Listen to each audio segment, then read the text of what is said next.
is mag-pray sa ta. So, share ako sa word sa Lord. Na-amaze lang ko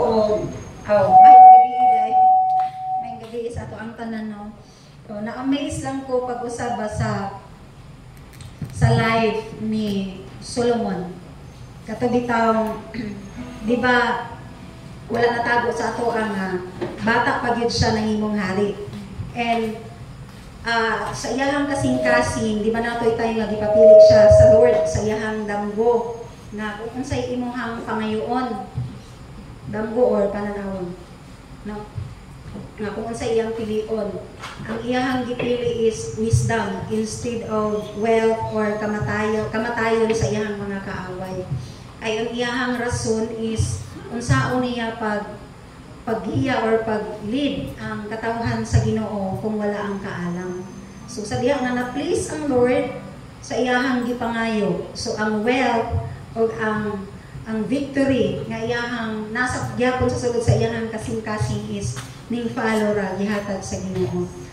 Diri po nato makita ba sa diha di ay mahimuot ang Lord sa imuha. Ang desire sa imuhang kasing-kasing will follow. And diri ko na-amaze pagayo sa iyang wisdom. Diri sa 1 Kings chapter 3 verse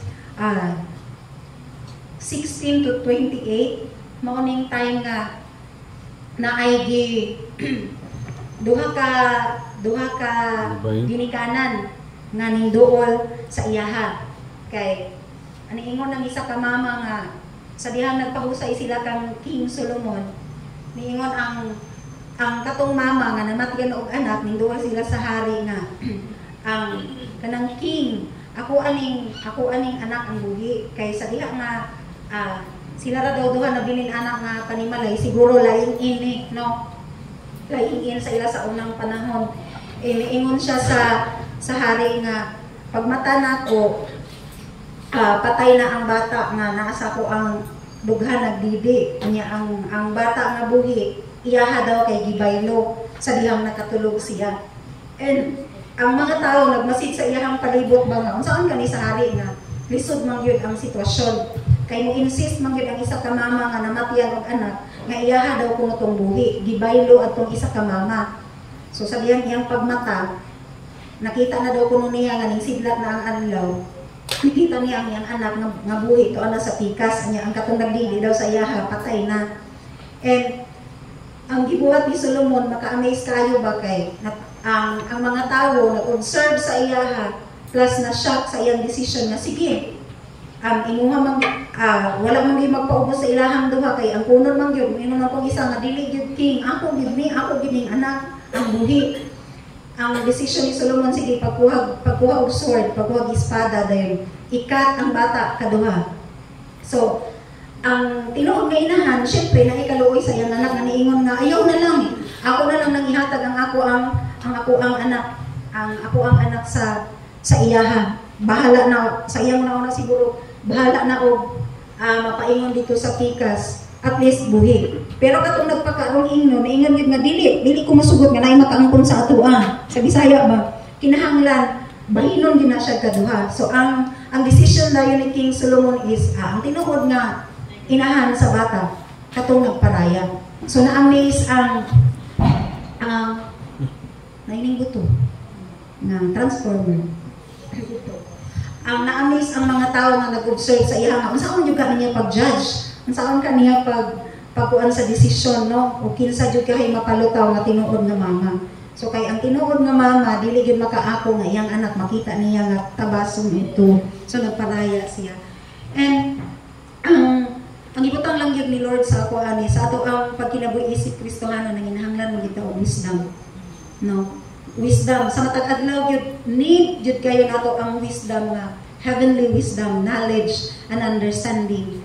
Kay kung isip mga Kristohanon magpuyo ra ta ani nga kalibutan or magkinabuhi ta nga worldly wisdom lang ang naa sa atoa, wala gid tay mahimo, no, wala tay kapadulngan or sa tanan nato nga mga desisyon.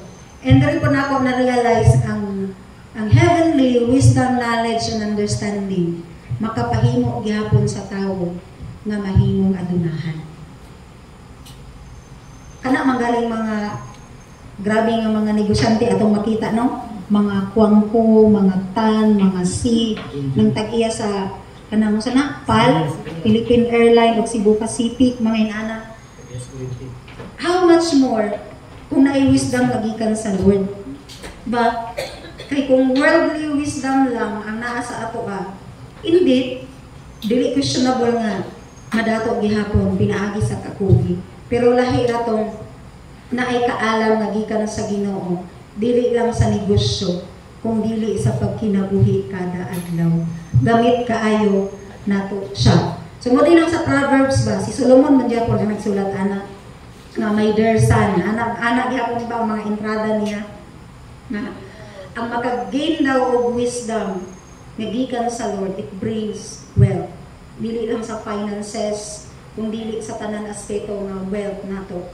No, health is wealth.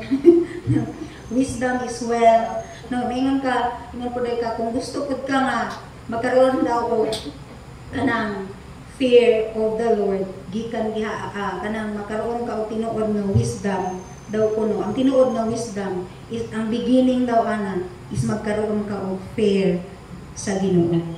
So, ang wisdom, it all starts or gikan siya sa imuhang kahadlok diha sa Ginoo. Dili tong kahadlok kaon sa nga klase nga kahadlok.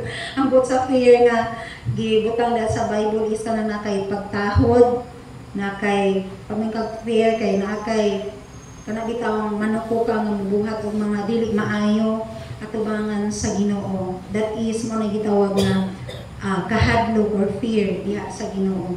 Mo makonsensya ka or mahadlok jud ka mubuhat og mga dili maayo nga mga butang nga wala naghatag og kay mayaan sa Ginoo because na kay fear sa Lord, and that is the beginning of wisdom, is to fear God. So usahay ma-assist ba ninyo yung kinabuhi nga nay adlaw nga walay fear of the Lord?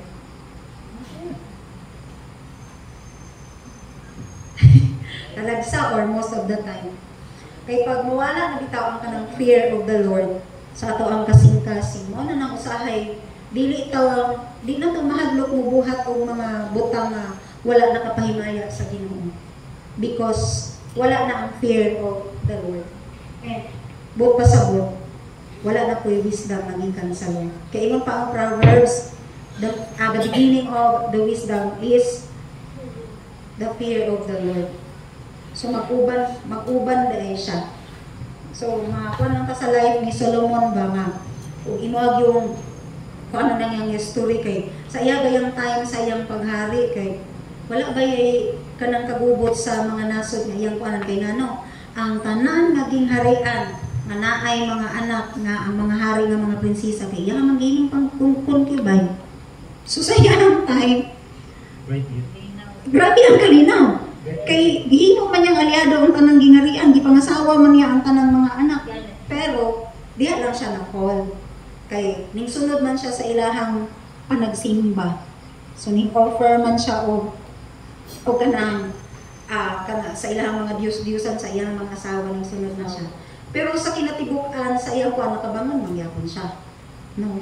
Pero isa sa pinakadako nga downfall sa iyang kinabuhi is nawala ang fear of the Lord. And nawala ang wisdom, gibiyaan siya sa wisdom sa Lord, anak ng mga time. Grabe ba? Pag ang wisdom dahil ang ubiya sa imuha, mawala po ang kanang, pag ang fear sa Lord ay mawala sa imuha, ang wisdom mawala. Pero makaingon niya po ka nga, grabe yung wisdom si Solomon, naminyo lang, pila gali ang iyang concubine, 900. 700. Ha? 700 ba? Tapos lahi ginagiyang asawa. Makakita na ta anak sa mga Chinese, kay hilig magkumutan na og Chinese na mga drama. Kanang sa unang mga salida ba, naagi na sila pinaka-impress, di ba? Lahi ko itong ginatawag nila nga impress dowager kay ang murag ang sama na ang mother-in-law man ang pinaka-mother. Pag ang babae mahimong impress pag yun, naday mga concubine na ay unsay tawag ana? Una ay kanang naapagi mga first rank, second rank, no, mga noble lady, mga anak. Unsa kay tawag ina siguro ang Solomon sa una no, noble lady rank number 6. Ginoo ko mga anak. So ang point is let us live ani nga kalibutan nga nabilin nga with wisdom nga gikan sa Lord. Kay ay dili ta mahimong ay walay dili mahimong victorious o successful isip ko sa kakristohanon kung naagyoy wisdom, heavenly wisdom, knowledge and understanding. Amen. Amen. So, muna isa na pud sa goal na nasa akong heart nga ginapray nga everyday kada mata, di ba? Say akong ma-share nga i-acknowledge ang Holy Spirit.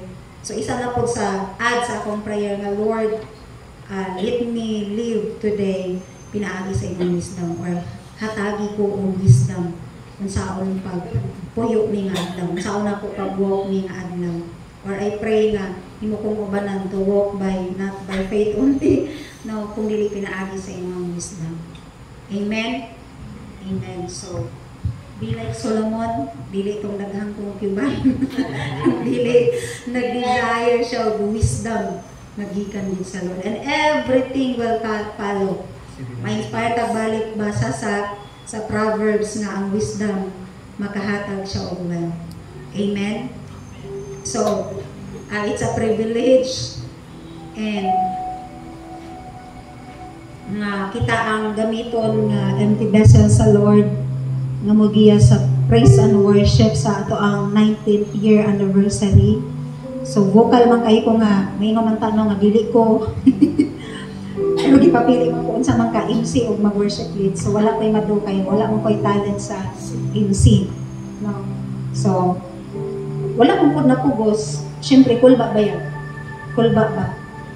Pero mo na giingon gihapon nga dili ka magsalig sa itong kaugalingon nga skills. Kay ako ang i-rate akong skills. Makaingon yun ko nga 0.5 ra ang skills. Skillful ba ko no? Dili ko skillful. Makaingon ra yun ko nga kitang tanan only by grace ra yun sa Lord nga makabarog o gamiton. Amen. So, bahalag kulbaan. Kulbaan pa ba mo? Mamarok? Amen. B. Kulbaan pa ka mo barog B? Albert, napabay kulba? Ikaw, Tim. Ikaw, Dad, nakulbaan pa? No? Si Junjun. Dili na ko makulbaan? Yeah. Napagyapon ko anang time nga kanang mag-worship lead o magwali na kapag mo nang feel nga murag mo rambol ang inyong tiyan din murag kagkalibangaon. Inana dyan akong feeling din murag kong mangurog pero kanang pagunitay na kong microphone mo ingon na lang Lord, anak na lang. So wala nang tagipugos pero kabalota sa atong calling. Pero mas mahina na ay mga kakulba o pagkurog because bot pasabot wala ta nagsalig sa atong kaugalingon, nagsalig ta sa grasya sa Ginoo. Amen. So isa sa akong pinaka-prayer is usahay bungat ko sa Lord, Lord, hindi ko gusto ang anointing. Ang akong gusto is kada mo barok ko nara ko sa imong likod, ikaw ang nasa tubangan. Para dili ako ang makita or please mahilaka gid ko, stand beside me. Mura gid na. Lord, wala ko nang andoy o anointing. Or kung imo man kung hatagan og anointing ka na lang time nga imo akong gamiton. Pagkahuman pwede dali mo paon kay basin motubo ang akong garbo. Ana gid akong mga prayer. Basin motubo ang akong garbo, magsakit ko hydrocephalus. Mudako na ang ulo, anak ba? Mo gini ko nga Lord pagkahuman na akong iuli sa imong ang glory din. Ang anointing pwede ra pud nimo bawion kay ikaw may naghatag. Madlo kong gunit ang anointing. Mo gini akong sige praise the Lord. Basta i-assured lang ko nga inigbarog na ako na sa akong dapat. Ikaw gyud ang mahimong pamaba nako. So same sa ato isa sa atong prayer tingwa sa kasing-kasing inana ba. Kung i-anoint ka sa Lord, i-hide kita sa shadow sa iyang cross para dili ilabta ng atong kasing-kasing ugmay sa enemy nga hudako. Amen. So let us thank the Lord na sa kadaghan sa tao sa kalibutan. Pero may naginibalik-balikon sa ato isa ta nga gigamit o gitawag sa Ginoo. Hallelujah. Hallelujah. Ginoo padayon ka na mga gipasalamatan karon nga kagaghimon sa among matapos sa kakinabuhi. Salamat Lord sa opportunity, sa chance, Ginoo nga magpagamit o gamiton nimo para sa imong kahimayaan, O God. Sa kadaghan sa tao sa kalibutan, Lord, isa mi nga imong gipili, isa mi nga imong nakita, O God. Usay makaingon mi unsay naa sa amo nga imo man ming nakit-an. We now stand before you, Ginoo. Salamat na wala nino migitan-aw kung kinsa mi sa among kahugawon, sa among pagkamakasasala, but imo migitan-aw sa imong mga mata, inubanan sa imong grasya o dako nga gugma, O God. Thank you, Lord, for choosing us. Salamat, Ginoo, nga padayon sa nimo nga susiho ng among nga dako sa kakasing-kasing sa mga butang nga naghatag kay mayaan sa imong atubangan, O God. Lord, forgive us. Salamat sa pulong, sa buhat, sa lihok, sa mga kalampasan. Lord, nga wala na mo nahatagan o pansin, nga kato wala na naghatag o kay mayaan sa imong atubangan, O God. Lord, forgive us. Cleanse us by the blood of the Lamb, O God. Gikan sa among ulo, paingon sa among mga tiil. Lord, salamat sa kalimpyuhan. Lord, nga imuhang ipaabot ka na mo. Salamat sa bago nga kasing-kasing. Salamat sa puro nga kasing-kasing. Salamat, Ginoo, sa kasing-kasing, Ginoo, nga ang tinuha, mapahinugot ka o mapasidunggan ka, O God. Ang among pagbarog, padayon na mag-confess that this is all for your glory. Walay amo, Ginoo. Hide us from the shadow of your cross, Ginoo, na walay garbo, walay flesh, Ginoo, nga mutubo sa among kasing-kasing. Kung dili, Ginoo, katong kasing-kasing nga nag-desire, Ginoo, nga ma-delight ka sa matag barog na mo, Ginoo, sa matag karong po niya ang imong aming pagagamiton. Padayon na ikaw ang mapataas o kami mapaubos, O God. Among ipangayo that as we lead, Lord, sa praise and worship, O God, ikaw maguban ka na mo. Be the instrumentalist, be the backup singer, be the worship leader, be our mouthpiece, O God. Ang tanan Ginoo nga maggawas ng mga praise, ng mga worship sa among kasing-kasing, Lord, kanang among gibati kung unsa ka kamaayo nga Dios sa among matag usa ka kinabuhi, O God. Salamat sa imong anointing. Lord, dili mi skillful, pero minako dito, Ginoo, that this is all by your grace, O God. Lord, pinaagi po sa tabang sa inyong Balari Espiritu Santo, Ginoo. We welcome your Holy Spirit sa among matao sa kakinabuhi. Ani nga dapit, ani nga stage, O God. Be magnified, be glorified, O God. Ug sa among ang pag-practice, sa among pag-worship, sa among pag-practice. Salamat, Lord, nga nahimaya ka. Salamat nga na-synchronization nga mahitabo. Salamat, Lord, na naay oneness sa among matao sa kakasing-kasing. We are one in heart, Lord, to worship you, to glorify you, to lift you up, O God. Salamat, Ginoo. Bisan pa man sa pulong among nadunggan karon, O God, isip mga Kristohanon. Salamat, Lord, sa heavenly knowledge, wisdom, like Solomon nga imong ipaabot ka na mo, Ginoo. And salamat sa fear of the Lord, sa among matabo sa kakasing-kasing nga imong i-restore, O God. Be glorified, be magnified, Lord, in Jesus' name. Amen.